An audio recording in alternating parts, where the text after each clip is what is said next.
এখন পর্যন্ত যতগুলো জেনোসাইড ঘটেছে, শুধু বাংলাদেশে না, বাংলাদেশে বাইরে অন্যান্য দেশগুলোতে, আমরা প্রত্যেকটা গণহত্যার বিপক্ষে আছি, প্রতিবাদ করি, রাস্তায় নামি। প্রাচ্যনাট প্রতি বছর স্পেশালি এই দিনটাকে স্মরণ করে বাংলা মায়ের আঁচলতলে যত সন্তান জন্ম নিয়েছে এবং অন্যায়ভাবে হত্যা হয়েছে, জীবন নাশ হয়েছে। এই ঈদে জামা জুতো অ্যাকসেসরিজের ডিসকাউন্ট।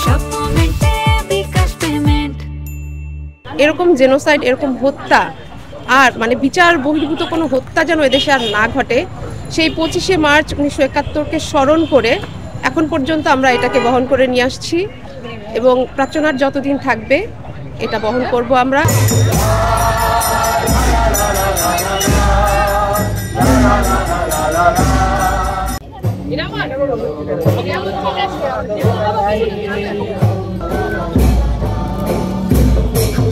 25শে মার্চ 1971 কাল রাত্রি স্মরণ করে এবং বারবার মানুষের যারা মুক্তিযুদ্ধের সাথে সংশ্লিষ্ট ছিলেন, এই মুক্তিযুদ্ধের কারণে বাংলাদেশের জন্ম হয়েছে, সেই শহীদদের প্রতি আমাদের শ্রদ্ধা জানানোর জন্য এবং আমাদের ইতিহাসে তাদের যে গুরুত্ব সেটা তুলে ধরার জন্য আমরা এটা আয়োজন করে থাকি।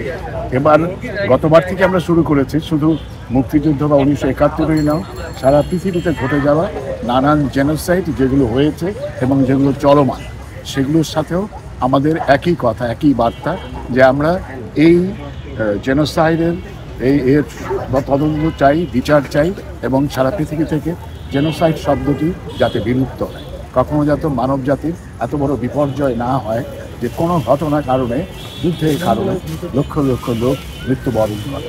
এবার আমরা এই 24শে জুলাইয়ের গণ অভ্যুত্থানকেও এর সাথে সংযুক্ত করেছি। এই যে মুক্তিকামী মানুষ রক্ত দিয়েছে রাজপথে এবং যারা আসলে মুক্তিটা একটা শোষণহীন, একটা বৈষম্যহীন সমাজ যারা চায়, তাদের সেই সমাজের জন্য যারা তাদের বুকে রক্ত দিয়েছে, তাদের সেই রক্ত যাতে রক্তের ঋণ যেমন আমাদের আছে এবং তারা যা চেয়েছে সেটি যাতে সার্থক হয়।